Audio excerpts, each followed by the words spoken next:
Welcome to r/Malicious Compliance, where we share stories of people conforming to the letter, but not the spirit of a request.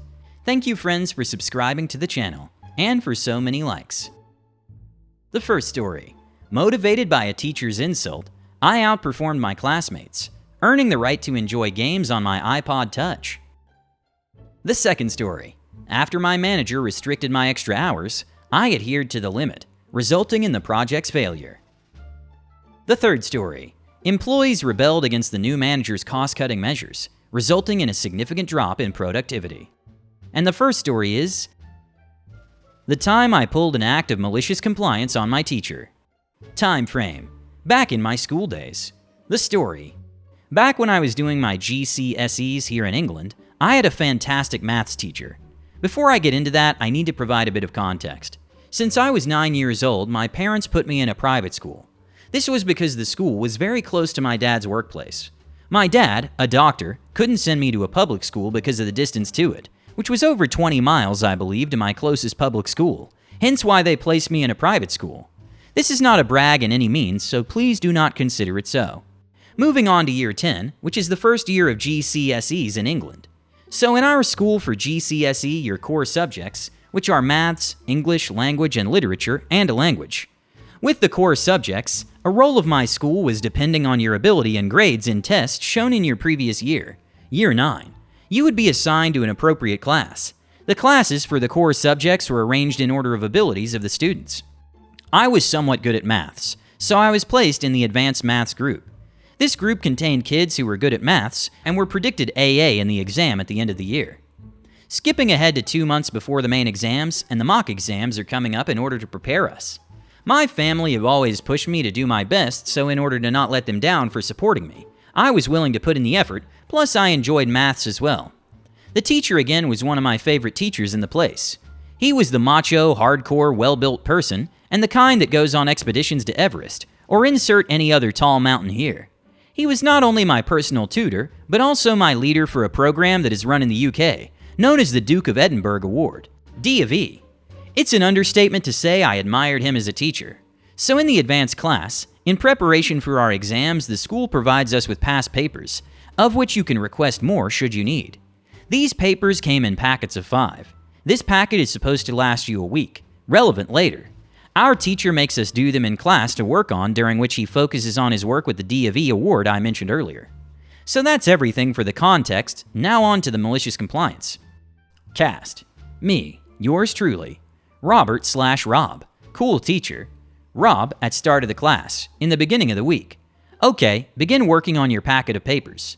Me, begins working on past paper and gets stuck on question 40 minutes later. Raise his hand. Sir? Rob, yes, OP, what's your question? Me, I'm struggling with this question. Rob, looks at question.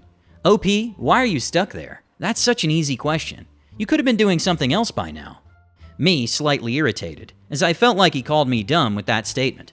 So you mean to say I can do anything else should I be done with my questions, is that correct? Rob, yeah, you can, as long as you've completed all your questions.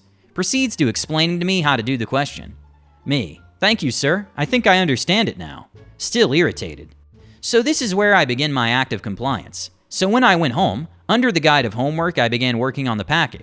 Answering all the questions in all papers, looking up the method to solve those I'm finding difficult. Then I even proceed to find similar questions to those and do those.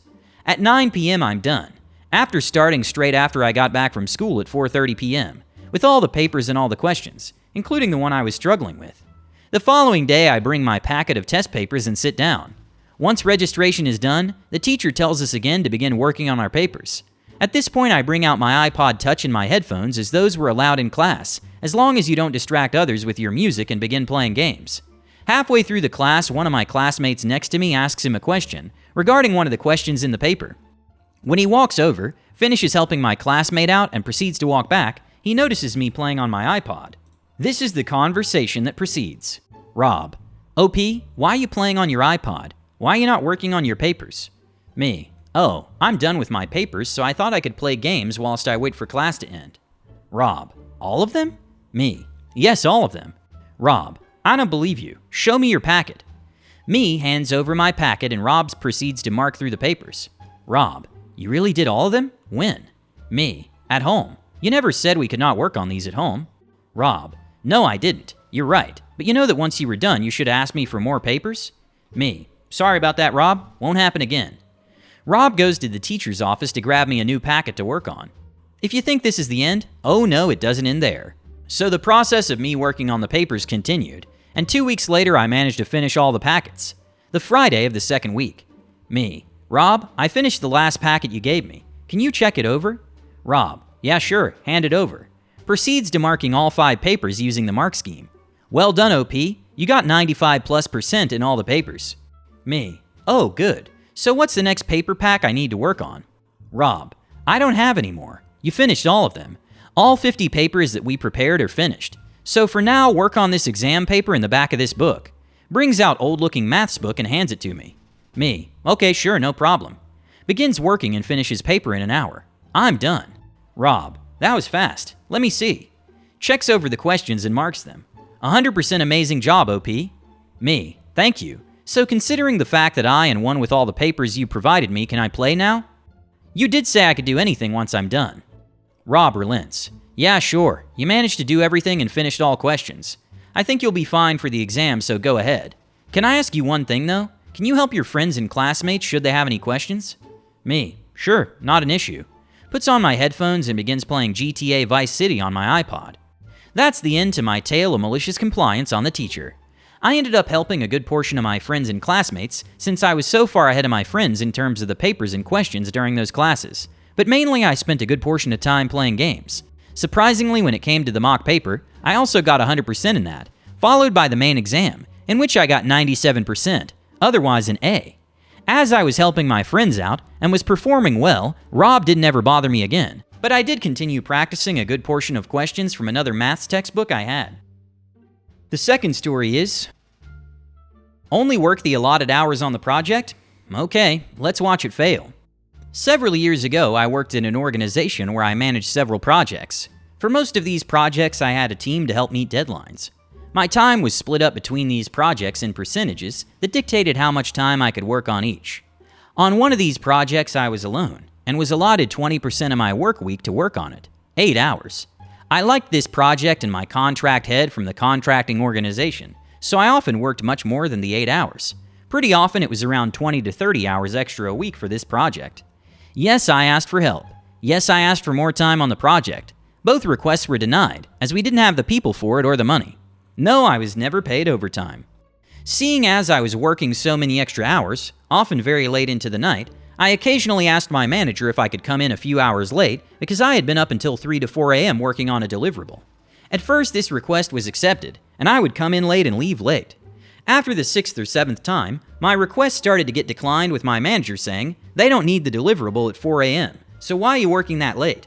About a month after the requests were first denied, my mental health started to worsen, as I was barely sleeping. I decided to listen to my manager. I stopped working extra and stopped working until the early morning on all projects. I carefully marked down the times that I spent on each project on an Excel sheet, and made sure to never go over my allotted hours. I came in at 8 a.m. and left at 4 p.m. I didn't answer my phone or work remotely after 4 p.m. I worked 8 hours a week on my individual project, and as expected, the next deliverable was missed. Then the following one was missed and a meeting was held between the contract head at the contracting org, my boss and my boss's boss. Needless to say, the contract head was peeved about how much time I was allotted onto the project. This was discussed internally without my say, because my bosses know exactly how much time I need for the project, sarcasm, and requested for me to have more time on the project.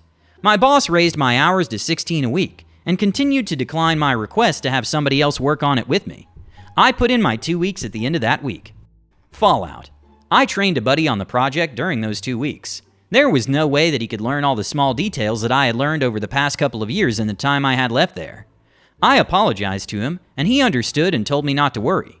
A month after I had left, the contract was canceled, as my buddy and my boss tried to meet the deadlines, but were not able to. I now work at a much better company where I've only worked extra if my manager requests it.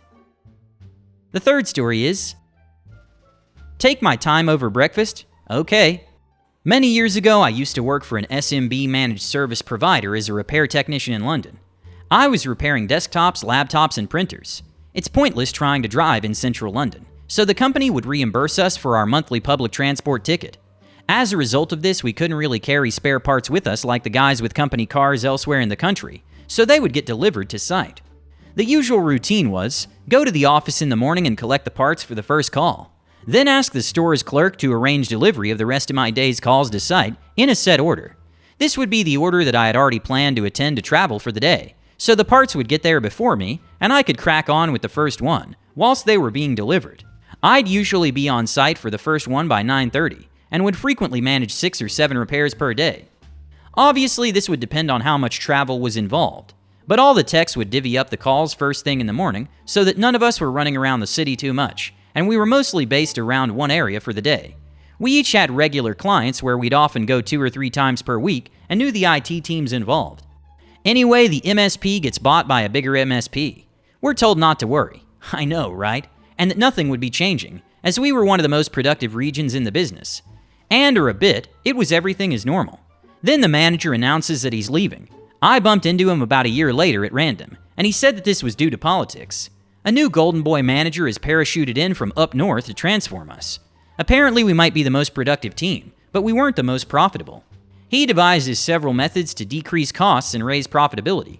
First off is the closure of the office and relocation of the stores to somewhere central. This is basically the other end of the country, so shipping has to be done the night before. Us techs are none too happy about this. Second, he wants us to all use cars, our own cars. He can't force this as the travel ticket is written into our contracts, and he can only change the contract with our agreement. To a man, we say no. What he can do is change the shipping routine. The new process is that parts will be delivered to a commercial locker at locations in the city, and we have to go and pick the parts up before heading to our first call. QMC. We are well aware of the performance of the new owner's chosen shipping company, and usually reserve them the nickname UK Fail, as they never seem to hit service level agreement. Further, the lockers are located in various strange locations. On the street, petrol stations, random courier offices. Kinda like how Amazon lockers are now, but without the nice paint jobs or electronic entry. They have no way to keep tabs on who's where, or collecting what, aside from calling us. Anyway, there's a quick get-together and we agree that, as the GB hasn't deigned to help us, and isn't hiring replacements for those who left, we aren't obligated to help him. The plan is, no one is to attend a locker until 10:30, which is the SLA for parts delivery. No one is to carry more than 1 bag of parts. If you have to do multiple trips to a locker, so be it. No one is to pick up any slack for anyone else. Answer calls for help if someone is in trouble though. Do what you've been assigned, if possible, and never call in to say that you've finished all your calls for the day. Anything that gets left over gets left. If you get assigned an emergency call, some clients had SLAs that required a tech on site in a given time, usually 4 hours. Go there and wait for parts as usual. Communicate this to any new hires during their training days. Productivity plummets. GB calls meetings and generally loses it. But hey, we're just following his procedure, right? Within 12 months, GB is gone, and the new guy has the sense to ask us what would be a better way to run things. Edit. Service level agreement.